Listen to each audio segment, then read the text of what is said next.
welcome to the What's Up News Network, being broadcast from Panama City Beach, Florida, the home of the world's most beautiful beaches, and only 323 miles from Booger Holler, Georgia, the center of the universe, where most of the people are so good they have to hold on to the blackberry bushes to keep from being drawn into heaven. I am Jim Free with Jim Free Realty.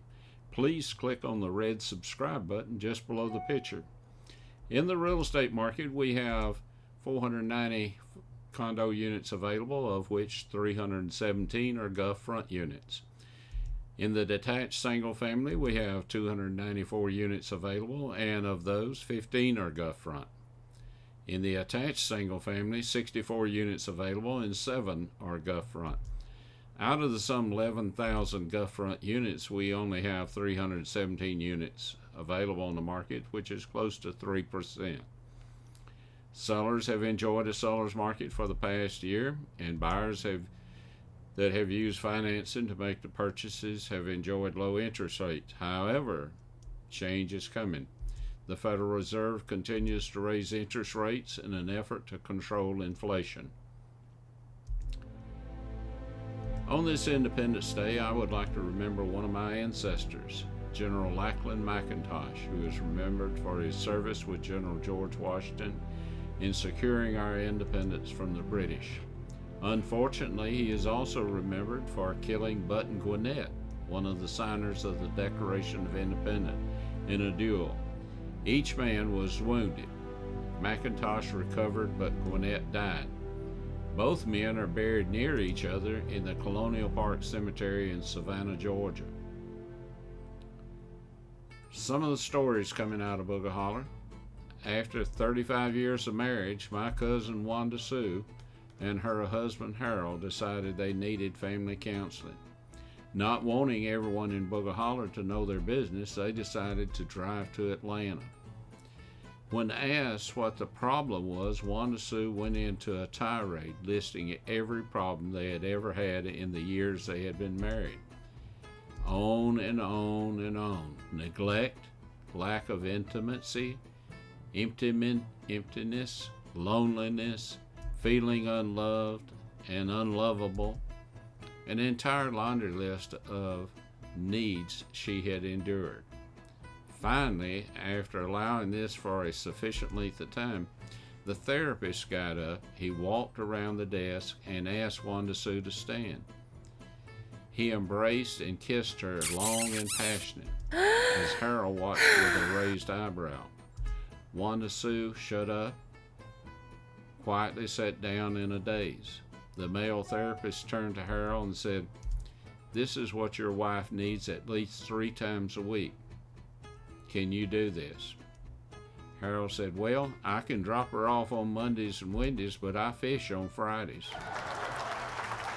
Well, another story out of Booger Holler. This goes back several years. My Uncle Ben had a nagging wife who had made his life miserable. The only real peace that he got was when he was out in the field with his mule plowing. One day, when he was out in the field, Ben's wife brought his lunch to him.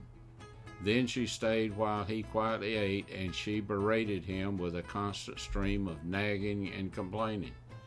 Suddenly, Ben's old mule kicks, striking his wife in the head and killing her instantly. At the wake, Ben's pastor noticed that when the women offered their sympathy to Ben, he would nod his head up and down. But when the men came up and spoke quietly to him, he would shake his head from side to side. When the wake was over and all the mourners had left, the pastor approached Ben and asked, "Why was it that you nodded your head up and down to all the women and you shook your head side to side to all the men?" "Well," Ben replied, "the women all said how nice she looked and her dress was so pretty, so I agreed by nodding my head up and down. Then all the men asked, 'Is that mule for sale?'" You know, as I've gotten older, I've noticed the waitresses treat me a little different. Occasionally they will call me honey and darling. At first I was flattered, Then I realized they no longer consider me dangerous. And the older men they really like are Ben Franklin, Hamilton, and Jackson. I tried telling them I'm not 80. I am sweet 16 with 64 years experience, but that didn't work. You know, I have no problem with the background checks that they have in the new gun law. And while they're at it, why don't we do the same thing for immigration and voter ID? Medical alert. Heads up. If you're feeling sick and sweating while filling up your vehicle with gas, you may have car owner virus. The CDC has issued warnings about monkeypox virus, and the World Health Organization is considering changing the name because monkeypox might offend some folks. However, the test is now available. In the national news, and close by, a convicted felon, Marvin Williams Jr., has been arrested by the Atlanta police. Williams has been charged with the murder of Brittany Macon, 26, and injuring a fellow worker, Jade Statham, 24, at a Subway store near the Mercedes-Benz Stadium after he became enraged because they had put too much mayonnaise on his sandwich. Of course, he had a violent record and was out on bond. The Supreme Court has made its decision in Roe v. Wade, and no doubt you've heard a lot of news articles, a lot of experts. This is something that most Christians have been praying for over 50 years. The battle is not over. Satan is still working. President Biden has announced today that he wants Congress to do away with the filibuster and pass Roe as the law of the land. My view on abortion has evolved over the years. When I graduated from law school 55 years ago, I was taught that life begins at quicken, or when the mother can first feel movement of life. I had never seen an ultrasound of a child in the womb. When my wife was pregnant with my daughter and son, I did see them with the help of ultrasound. I will admit that the ultrasound was of such poor quality I could not recognize the features that my wife and other women seemed to be able to identify. But I did know that it was a child that God had entrusted to us. And even though my wife provided shelter and nourishment for 9 months, the child belonged to the Lord. As my Christian life evolved and science evolved, so did my views. And now I believe that life begins with conception.